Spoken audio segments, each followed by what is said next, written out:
आपको क्या लगता है इस दुनिया में केवल आप ही सबसे ज्यादा आलसी हो? अगर आप ऐसा सोचते हो तो आप बिल्कुल गलत हो। इस दुनिया का हर इंसान आलसी होता है। सबको थकावट होती है, सबका मन करता है कि वो देर तक सोते रहे और मेहनत करने का तो किसी का मन ही नहीं करता। आपने भी कई बार सोचा होगा कि कल सुबह जल्दी उठ जाऊंगा, वॉक पर जाऊंगा, वर्कआउट करूंगा, टाइम से नहा लूंगा, टाइम से नाश्ता करूंगा और अपना टाइम टेबल फॉलो करूंगा, दिन भर खूब सारा काम करूंगा और समय पर जल्दी सो जाऊंगा। लेकिन जब अगला दिन आता है तब ना आपकी समय से नींद खुलती है, ना आप वर्कआउट कर पाते हो और ना काम कर पाते हो, क्योंकि आपको आलस आ रहा होता है, नींद चढ़ रही होती है, शरीर में ऊर्जा नहीं होती। वहीं पर जब सही समय पर सोने का टाइम आता है, आलस दिखाने का टाइम आता है, तब आपकी नींद भाग जाती है, शरीर में ऊर्जा भी आ जाती है और उस ऊर्जा का इस्तेमाल आप जी भर के मोबाइल चलाने में कर लेते हो।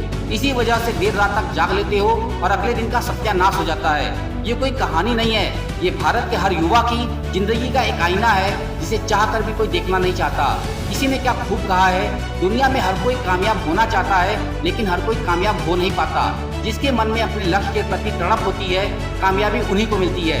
देखो, आलस से बड़ी मजेदार चीज है, बड़ा ही सुख देती है, बहुत आनंद देती है, लेकिन एक कहावत ऐसी भी है कि आलस एक ऐसा सुख है जिसका परिणाम केवल दुखी होता है। अलसस्य कुतो विद्या, अविधस्य कुतो धनम, अधनस्य कुतो मित्रम, अमित्रस्य कुतः सुखम। कहने का तात्पर्य यह है कि आलसी व्यक्ति को विद्या प्राप्त नहीं होती। जिसके पास विद्या नहीं होती वो कभी धन नहीं कमा पाता। जिसके पास धन नहीं होता उसका ना कोई मित्र होता है ना साथी, और जिसके मित्र नहीं होते हैं उसकी जिंदगी में कोई सुख नहीं होता। यहाँ विद्या का मतलब स्कूल की पढ़ाई से नहीं है बल्कि स्किल से है। जब आपके अंदर कोई स्किल्स ही नहीं होगी, कोई खासियत नहीं होगी, कोई काबिलियत नहीं होगी तो आप कुछ भी करने के लायक नहीं रहोगे। और जब आप किसी काम को करने के लायक नहीं रहोगे तो जिंदगी में आगे बढ़ने की संभावनाएं पूरी तरीके से खत्म हो जाती हैं। आप कैसे उम्मीद कर सकते हो कि बिस्तर पर पड़े रहोगे, बहाने बनाते रहोगे, अपनी गलतियों का और अपने हालात का ठिकरा किसी और के सर पर फोड़ते रहोगे, दूसरों को दोष देते रहोगे।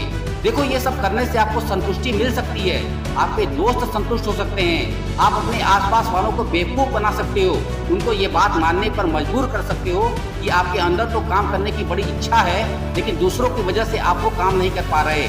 जबकि हकीकत तो ये है कि आप मक्कारी दिखा रहे हो, आलस्य कर रहे हो, काम से भाग रहे हो, जिम्मेदारियों से पीछा छुड़ा रहे हो और ये भी उम्मीद कर रहे हो कि आपकी जिंदगी में सब कुछ बढ़िया होगा। ये तो वही बात हो गई, खुद के पैर पर खुद से ही कुल्हाड़ी मार ली और उम्मीद की कि पैर में चोट भी नहीं लगेगी। देखो, मैंने ये वीडियो आपको यह समझाने के लिए नहीं बनाया कि आप आलस्य को कैसे कंट्रोल कर सकते हो, क्योंकि आप कोई छोटे बच्चे नहीं हो, आपको सब कुछ पता है। ये भी पता है आपको कि क्या गलती कर रहे हो और ये भी पता है कि उस गलती को कैसे सुधार सकते हो। बस आप शुरुआत नहीं कर रहे, हिम्मत नहीं दिखा रहे और खुद से युद्ध नहीं लड़ रहे। तो अपने अंदर एक बार झांको और देखो कि गलती कहाँ हो रही है और उसे कैसे सुधार सकते हो। अगर आप उस इंसान की तलाश कर रहे हैं जो आपकी ज़िंदगी बदलेगा तो आप आईने में देखिए, क्योंकि आपके अलावा इस दुनिया का कोई भी इंसान आपकी ज़िंदगी नहीं बदल सकता। और हाँ, जब भी आलस आए इस बात को याद करना कि नींद पूरी हो ना हो, सपने जरूर पूरे होने चाहिए। मैं मिलूंगा आपसे अगले वीडियो में एक नई ऊर्जा के साथ जो आपको दिखाए एक सही दिशा। देखते रहिए आरएस मोटिवेशनल स्पॉट।